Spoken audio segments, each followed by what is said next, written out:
Puncak peringatan Hari Bayangkara ke-79 digelar di Monas, Jakarta Pusat hari ini. Berbagai persiapan upacara dan juga rangkaian aksi sudah diselesaikan. Dan kita akan bergabung ke sana, ada produser lapangan CNN Indonesia, Irin Wardani. Halo Irin, tema dan makna Hari Bayangkara ke-79 kali ini apa? Dan bagaimana antusiasme warga untuk datang ke Monas, Jakarta Pusat menyaksikan parade hari ini dan juga katanya ada robot-robot ya di sana, Irin?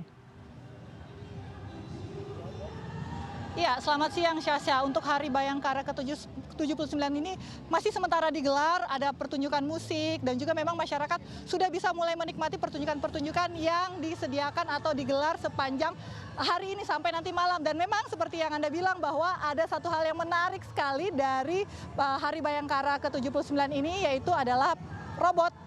Seperti ini adalah robot anjing. Halo, tapi dia tidak bisa menyapa ya, tidak seperti anjing-anjing pada umumnya. Tapi ini yang menjadi atraksi yang paling ditunggu-tunggu tadi, tidak hanya oleh wartawan, tapi juga oleh masyarakat. Karena ketika beraksi, mempertunjukkan kebolehannya, ini yang paling ditunggu, iK9 ini, seperti ini. Dan saya ingin bertanya sebenarnya kepada Presiden Direktur Ezra ya Pak ya, Pak Danika, tentang fitur-fitur apa yang menarik dari iK9 ini. Tadi namanya kalau nggak salah Johnson ya Pak ya? Oh iya, dikasih nama Johnson ya. Sama operatornya sama operatornya tadi, iya. Oke, gimana nih Pak, fitur-fitur apa yang menjadi keunggulan dari iK9 ini dan kenapa dia bisa membantu kerja-kerja dari pihak kepolisian?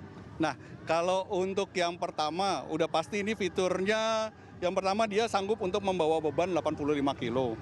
Jadi dia sanggup untuk kita beri sensor, apapun yang dibutuhkan oleh kepolisian atau dengan pihak-pihak lain, itu kita bisa akomodirkan. Yang kedua, dia mempunyai IP rating 67, jadi dia siap misalnya hujan-hujanan kayak gitu ya Mbak ya. Dia oke-oke aja gitu. Selain itu, kalau yang spesial dari robot ini adalah dia punya sertifikasi untuk bisa bekerja dalam kondisi bertegangan tinggi, yaitu 500.000 volt. Ya, dan di mana yang punya sertifikasi semacam ini hanya robot dari X30 ini keluaran dari Deep Robotics. Ya. Oke, jadi daya tahan untuk tadi dibilang udah IP68, Ya, 67 berarti tahan air. Kalau tahan panasnya? Kalau tahan panas ya dia bisa beroperasi sampai di suhu sekitar 75 derajat ya. Dan kalau untuk rendahnya itu sekitar ya 10 minus ya. Ya. Tapi berarti belum bisa untuk menangani kebakaran ya Pak ya? Ya belum, karena kebakaran ya kita sama-sama ketahui itu bisa 300 derajat ya. Ya. Tapi tadi dibilang beratnya dia bisa mengangkut berat 85 kilo, berat saya 55 kilo. Ya. Saya mau coba. Boleh, silakan. Ini kalau ini mempertaruhkan nih, kalau benar dia bisa bawa ya. Duduknya sebelah mana nih? Mungkin agak mundur. Agak mundur, oke. Biar nggak deket ini. Oke. Oh nggak bisa jalan ya, tapi cuma oke. Duduk. Goyang. Ya nggak apa-apa. Gini ya, oke. Terus, oke. Udah, sudah. Kakinya diapain? Masih ini? Masih. Goyang. Nggak berani, jangan ya. Karena 85 kilo itu dalam kondisi statis ya? Sebenarnya tidak. Tapi dia memang kita pasang sensor itu kondisinya kuat ya. Jadi kalau kita badan manusia kan di atas itu kan masih bergerak gitu ya. Ya. Jadi 85 kilo atau berat yang bisa dia bawa itu biasanya buat senjata atau alat-alat lainnya? Jadi sebenarnya sih bisa apapun ya. Jadi tidak terbatas dengan senjata atau sensor-sensor atau kamera dan lain sebagainya. Bisa macam-macam. Bahkan dia bawa barang belanjaan juga bisa kok Mbak. Kalau bawa barang belanjaan lumayan sih. Sensornya kameranya depan sini ya Pak ya? Iya. Kalau yang ini ada dua, ini di depan ada dua, itu LiDAR. LiDAR itu buat pemetaan. Di belakang pun juga ada dua. Nah kalau untuk kameranya sendiri ada kamera internal di sebelah sini, iya. Semakin canggih dan semakin bisa membantu kerja-kerja tidak hanya kepolisian ya, tapi Betul. untuk kerja-kerja umum juga ya Pak? Iya betul. Yang selama ini memang ini robot kami sudah bangun khusus untuk mitra kami PLN, di mana dapat membantu PLN untuk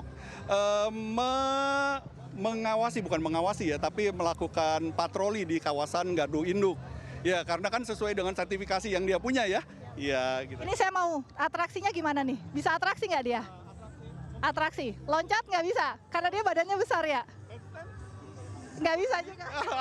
Enggak, soalnya kita bawa ini. Ya, Kalau handstand itu kan dia kan kakinya di depan begitu ya. Ya takutnya ntar jadi malah nggak.